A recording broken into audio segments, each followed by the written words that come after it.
principalmente asociados a daños en carreteras, que son producto de la compactación del suelo cuando construyen la carretera, y es lo que se daña. Si la gente se acuerda de los daños asociados a terremotos importantes en los últimos tiempos, del 2010, si recuerda la carretera panamericana, la Ruta 5, que presentó los mismos tipos de daños, y esto se debe al tipo de construcción de carreteras, simplemente. Mario, buenas tardes. Te escuchamos. Juan Miranda te habla desde el estudio. Estamos para consultarte sobre lo que se vive en Chiloé. A lo mejor las características geográficas hacen distinto este terremoto en comparación, por ejemplo, a lo que puede ser en el continente. ¿Va variando las características? No, son exactamente iguales. El terremoto ocurre en el interior de la Tierra. No tiene nada que ver lo que está en la superficie de la Tierra. Y en cuanto a las réplicas, ya veíamos por lo menos hace algunos minutos unas 7 réplicas aproximadamente. Exactamente. Si ustedes pueden ver en nuestra página web, en Sismología CL o csn.uchile.cl, el número de réplicas que ya tenemos registradas, que han ocurrido hasta ahora. Estamos detectando magnitudes sobre 3.2, 3.3 hacia arriba, lo que significa que, si bien es cierto, hay 6 o 7 réplicas con esa magnitud, un magnitud 5.2, la más importante, Mario, inmediatamente después del terremoto principal. Hay muchos sismos con magnitudes mucho más bajas que 3. Mario, y a medida que va avanzando las horas y probablemente los días, ¿esas réplicas deberían ser de menor intensidad o de eso da lo mismo, no importa, va variando? En los primeros días es difícil poder precisar que sean pequeñas inmediatamente. Si vemos la historia y la experiencia que todos ustedes ya tienen con terremotos recientes, los primeros días tenemos una gran cantidad de réplicas que va decreciendo en el tiempo y puede perdurar por 1 año o 2 años sin ningún problema, como lo hemos estado viendo con el terremoto de La Serena del año pasado, donde aún tenemos réplicas que están ocurriendo, y algunas del 2010 que también podemos considerar como réplicas tardías. Bueno, Mario, conversamos con parte de la población, ¿no?, que nos decía, los más jóvenes quizás no habían sentido un terremoto, no tienen historia de terremoto, por lo menos ellos, la población más joven. Tú nos decías, el último fue el del año 1960. 1960. Exacto. Y eso explica por qué los jóvenes no tienen esa experiencia. Claro, y es de las mismas características, sigue siendo la misma placa, si nos puedes explicar. Exactamente, la placa de Nazca bajo Sudamérica. Si me permiten indicarles lo que pasa. Esta es la placa de Nazca. Los puntos amarillos que ven son sismos que han ocurrido durante un periodo de tiempo, y la placa de Nazca llega hasta la península de Taitao. Lo que ocurre esta tarde es justamente entre Chiloé y la zona sur del continente, y genera un terremoto magnitud 7.6 con una ruptura, como mencionaba, del orden de 100 a 120 kilómetros de largo. Si recordamos, 1960 tuvo del orden de 900 kilómetros de largo, para que lo podamos comparar entre un 7.6 y un 9.5. Ahora, si bien es cierto, Mario, los terremotos, y lo hemos repetido siempre, no se pueden predecir, pero sí se puede ir viendo la energía acumulada. ¿Era esperable entonces, a razón de esa energía, que si no tenías un terremoto desde el año 1960, en este tiempo se podría vivir uno? Bueno, siempre está dentro de las probabilidades. Ahora, desde que el centro sismológico existe como tal, desde el 2013 en adelante, marzo del 2013, que ya tenemos instrumentos sismológicos financiados por el Estado, hemos incrementado el número de estaciones sismológicas en el país, y específicamente en la zona sur. Y si pueden ver, son los cuadrados amarillos que aparecen en esta figura, las estaciones sismológicas que tenemos, y hay pocas estaciones en la zona sur, justamente pensando que era una zona de la ruptura de 1960. Y por la problemática de instalar estaciones en estas zonas, que la logística empieza a ser problemática. Mario, ¿cuántas estaciones? Si tenemos más estaciones a futuro, sin duda podemos analizar lo que está pasando en el sur del país, que hasta ahora no ha significado una información nueva que no teníamos de antes, sobre todo con los sismos chicos. Sí, una información que van recibiendo permanentemente. Te quiero hacer una pregunta. Si tú nos puedes señalar también ahí en el mapa cuántas estaciones con cuántas estaciones contamos en nuestro país, y si es que hay algún proyecto para ir ampliándola probablemente en mayor número, o dónde es la zona que ustedes necesitan tener más. Bueno, sí, tenemos del orden de 100 estaciones sismológicas que están llegando a nuestro centro de análisis, que es lo que están viendo en este momento, Y esto significa que no solo necesitamos el instrumento, sino que necesitamos comunicarnos con este centro de análisis. Y eso significa comunicaciones, satélite, comunicaciones robustas que no se dañen en el momento de un terremoto, que es justamente cuando lo necesitamos. Ahora, por supuesto que hay planes a futuro y hemos conversado con ONEMI y hay planes a futuro de seguir desarrollando la red, que sin duda es importante para el país. Y esto hemos seguido instalando estaciones de todo tipo, que son no solo que responden a la velocidad del suelo, sino que a la aceleración del suelo y al desplazamiento del suelo. Mario, son estaciones GPS, GNSS, acelerógrafos y sismógrafos, que hasta ahora están funcionando muy bien en el país y gracias a eso le estamos dando toda esta información importante, no solo a ustedes, sino que a ONEMI y a CHOA. Sí. Y seguiremos haciéndolo en la medida que tengamos más datos que estén llegando a Santiago.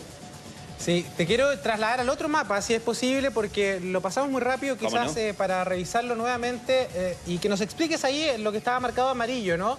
La placa de Nazca y además esta diferencia que uno podría creer, ¿no? Que hay diferencias por ser una isla y el continente, digamos, ¿no? Claro. Si lo podemos explicar. Esta es la placa de Nazca completa.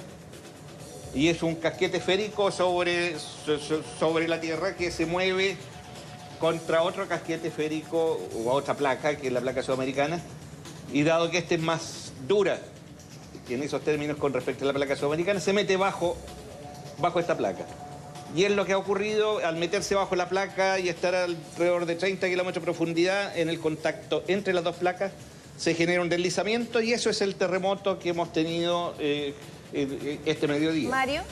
Pero lo que ocurre es bajo la superficie, o sea que lo que tenemos en la superficie influye indirectamente. Mario, ¿y este movimiento, este deslizamiento también se puede dimensionar o es solo lo que nos indica la intensidad del sismo? No, solo se puede dimensionar. La magnitud es lo que nos va a dimensionar el tamaño del terremoto y es lo que mencionaba al comienzo de la entrevista, que deberíamos de tener una longitud de ruptura en la orden de 100 a 120 kilómetros de largo por unos 60, 80 de ancho. Tenemos que cuantizarlo. Estoy nada más que estimándolo, claro, sin tener los datos concretos hasta ahora, pero debería ser de ese orden, que si lo comparamos con un terremoto 9.5 como fue en 1960, es muy pequeñita. En 1960 fue casi 900 a 1000 kilómetros de largo por 200 kilómetros de ancho. Va de Concepción hasta la península de Taitao, toda la zona sur del contacto entre la placa de Nazca y Sudamérica. Mario, ¿hay información respecto a la energía acumulada en ese sector? Porque yo recuerdo, hay otras imágenes, ¿no? Muy parecidas a este mapa que estamos viendo ahí, donde se va viendo también en amarillo, si es que mal lo recuerdo, de esta acumulación de energía. ¿Tienen información ustedes de cuánta era la energía acumulada antes de esto? ¿Cuánta se pudo a lo mejor haber liberado? Hay poca información, como mencionaba, recién tenemos información, ¿no?, confiable a partir de 2013. Claro. Y para hacer un mapa de acoplamiento, como lo que usted me está mencionando, necesitamos mucho tiempo de información, claro, en continuo, que es lo que estamos empezando a tener. O sea que a futuro, sin duda, lo pondremos a disposición de todos ustedes. Ahora, Mario, es importante que usted nos pueda explicar por qué cambió este estado de alerta de tsunami a estado de precaución, porque se corrigió de 7.7 a 7.6. ¿Qué significa eso? Porque para nosotros puede ser una cifra, una variación muy mínima. Explíquenos usted. No es debido a la magnitud. ¿Ya? El cambio de magnitud en una décima es insignificante. ¿Ya? Es por el nuevo protocolo que existe entre CHOA... por el CHOA para dar la alarma, alerta o el estado de situación frente a un potencial tsunami. Y es lo que ellos están haciendo, están cumpliendo con el protocolo, están viendo que ya no hay un potencial importante de daño y asumo que con esa información y toda la información que ellos recaban pueden dar la situación actual, que claro, es bajar la alarma y ponerlo en nada más que en precaución. Mario, pareciera que, claro, uno lo escucha, ¿no? 7.6, 7.7, pareciera que no hay diferencias, pero de intensidad pareciera que no hay diferencia, está dentro del error de medida. Si vemos toda la magnitud reportada a nivel mundial, todas varían de entre 0.1 y 0.2, y eso es lo absolutamente normal. En las primeras horas, lo que vamos a ver dentro de del siguiente día, vamos a tener la magnitud final, dado que necesitamos una cobertura de todos los registros de las estaciones mundiales que en este momento no las disponemos. Solo con las estaciones locales podemos decir, o sea, los locales dentro de un rango importante, tenemos estaciones de Sudamérica y de otros lugares. Podemos decir que un 7.6 bastante afinado y coincide bastante bien con todos los organismos mundiales que dan esta información, que son Alemania, el GFZ y Estados Unidos, el NEIC. Mario, bueno, hay personas que se están sumando a la sintonía, es muy importante también todo el tema didáctico que tiene que ver con aprender más de los sismos, sobre todo porque somos un país tan sísmico. Pero preguntarle por el origen de este sismo que usted nos decía al principio, para que la gente le quede bien claro. ¿Tiene las mismas características del terremoto de Valdivia, del 27F? ¿Es el mismo origen? El principio es el mismo, el origen es el mismo. Es la placa de Nazca que trata de moverse con respecto a la placa sudamericana y cuando lo logra y logra desplazarse, eso es un terremoto. Y depende la zona que logre desplazar, es el tamaño del terremoto.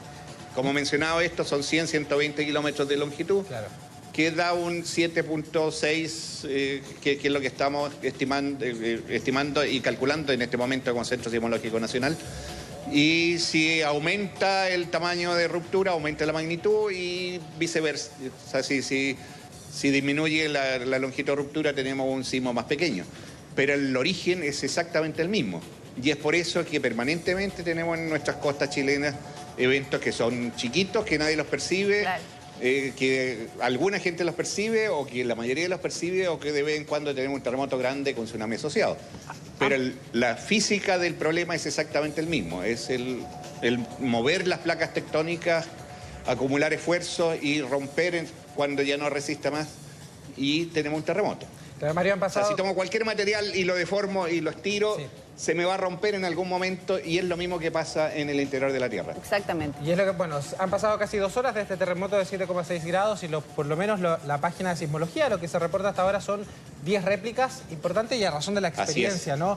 Para el llamado a la población, sobre todo de la isla grande de Chiloé, ya lo decíamos, que la población joven no tiene historia de terremotos, se van a seguir sintiendo réplicas en febrero, ¿no? O sea, el de Valdivia, sentimos, por años se sintieron réplicas también, ¿no? Entonces, sin llamado duda, a ellos por que muchos años. Eso, se van a seguir sintiendo el llamado. Pero fue un megaterremoto el de Valdivia. Claro.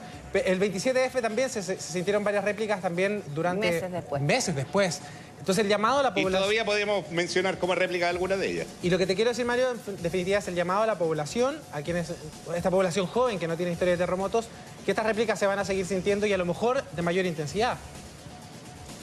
Sin duda, pero nunca de mayor intensidad que el principal. De mayor intensidad que la que estamos registrando ahora, me refiero, ¿no? Las réplicas que estamos viendo en la Exactamente. Ahora, dentro de las primeras horas, tal como no podemos hacer un pronóstico de cuándo va a ocurrir un terremoto, tampoco podemos hacer un pronóstico de que no van a ocurrir terremotos. Ahora, Mario... O sea, no se puede hacer un pronóstico asertivo en ese sentido, pero dentro de las probabilidades y las tendencias que se han observado en todos los terremotos en el mundo, hay un claro descenso de las réplicas con el tiempo. Mario, ¿cómo identifican ustedes que se trata de una réplica efectivamente de este gran sismo o que es un sismo en particular individual? Mire, es muy simple. Hablaba de la zona de ruptura del terremoto, que esa es la zona que se movió en el contacto entre las dos placas. Si ocurre un sismo posterior al terremoto principal, que esté dentro de esta zona de ruptura y que tenga magnitud menor que el sismo principal, eso va a ser una réplica, aunque hayan pasado muchos años. Bien, Mario, vamos a hacer una brevísima pausa con usted porque queremos retomar dentro de unos segundos. Vamos a dar inicio a nuestro informativo de mediodía, pero quédese ahí atento porque es importante toda la información que usted nos está entregando. Muy bien, se lo agradezco mucho, pero también tenemos prensa que atender y vamos a atenderlo a todos con mucho gusto. Sí, como corresponde, como siempre. Muchas gracias, Mario. Exactamente.